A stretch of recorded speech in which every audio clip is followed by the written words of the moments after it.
Assalamualaikum warahmatullahi wabarakatuh. Saya Mandika Driansyah, saya akan menjelaskan analisis dan perancangan sistem informasi. Materi pertama yaitu metode pengembangan sistem. Metode pengembangan sistem mencakup langkah-langkah sistematis untuk mendefinisikan, merancang, mengimplementasikan, dan memelihara sistem informasi. Metode ini membantu pengembang untuk memastikan bahwa sistem yang dibuat memenuhi kebutuhan bisnis, berfungsi secara optimal, dan dapat diandalkan. Lalu, pendekatan ini mencakup proses seperti pengumpulan informasi, analisis kebutuhan, desain solusi, pengujian, implementasi, dan perawatan sistem. Metode yang dipilih seringkali disesuaikan dengan kompleksitas proyek, skala, dan sumber daya yang tersedia. Lalu ada tujuan penerapan SDLC. Yang pertama ada proses yang terstruktur, efisien waktu, penghemat biaya, kualitas sistem, antisipasi kesalahan, fleksibilitas untuk perbaikan. Tahapan SDLC atau System Development Life Cycle. Yang pertama perencanaan, kedua analisis, ketiga desain, keempat implementasi, kelima pengujian dan pengintegrasian, keenam pemeliharaan. Tahap-tahapan SDLC. Perencanaan planning. Tahapan ini adalah langkah awal dalam proses pengembangan sistem. Tujuannya adalah untuk menentukan ruang lingkup proyek, kebutuhan pengguna, dan tujuan pengembangan sistem. Yang kedua, analisis. Tahap analisis berfokus pada pengumpulan kebutuhan sistem dan mendefinisikan solusi yang diinginkan. Yang ketiga, desain. Tahap desain bertujuan untuk merancang solusi yang memenuhi kebutuhan pengguna. Pada tahap ini, spesifikasi teknis dibuat. Lalu tahap-tahapan SDLC. Yang keempat, implementasi atau implementation. Tahap ini melibatkan pembangunan sistem sesuai desain yang telah dibuat. Fokus utamanya adalah pengkodean coding dan pengujian awal. Yang kelima, pengujian dan pengintegrasian atau testing dan integration. Tahap ini memastikan bahwa sistem yang dibangun memenuhi kebutuhan dan berjalan sesuai dengan spesifikasi yang ditentukan. Lalu penerapan atau deployment. Tahap ini adalah penerapan sistem di lingkungan nyata. Sistem yang telah diuji dipasang untuk digunakan oleh pengguna akhir. Lalu pemeliharaan atau maintenance. Setelah sistem diterapkan, tahap ini bertujuan untuk menjaga sistem agar tetap berjalan dengan baik dan relevan dengan kebutuhan yang berkembang.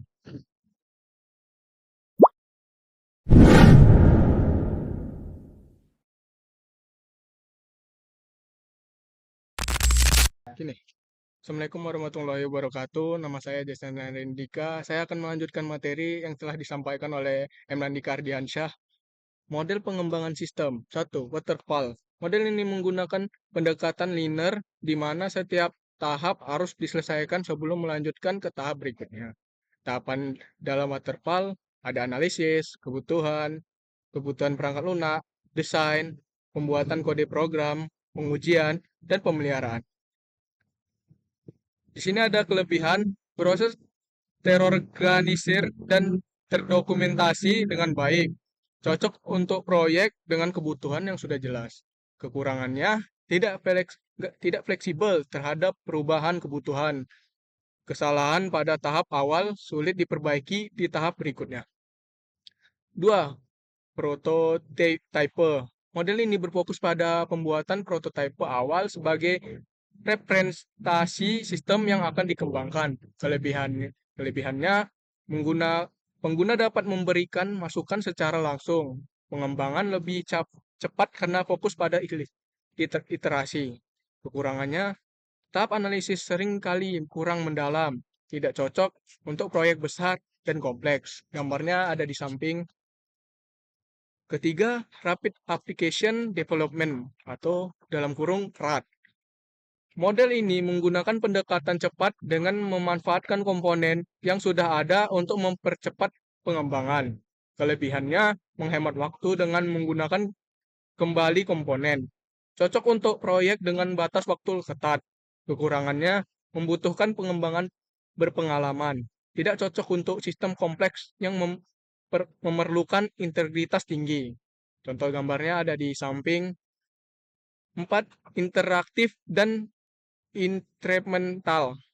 Sistem dikembangkan secara bertahap dengan melakukan evaluasi di setiap siklus pengembangan.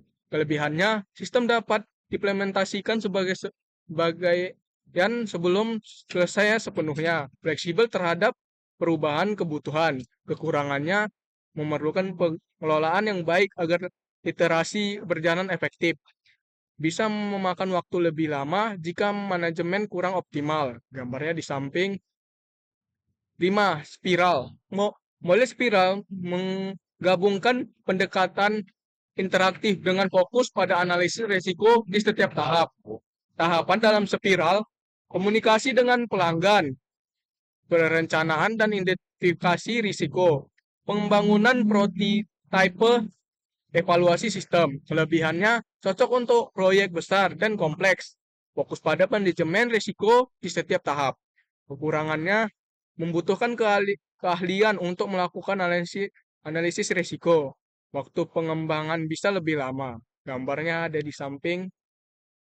Sekian dari saya, materi dari saya. Terima kasih. Assalamualaikum warahmatullahi wabarakatuh.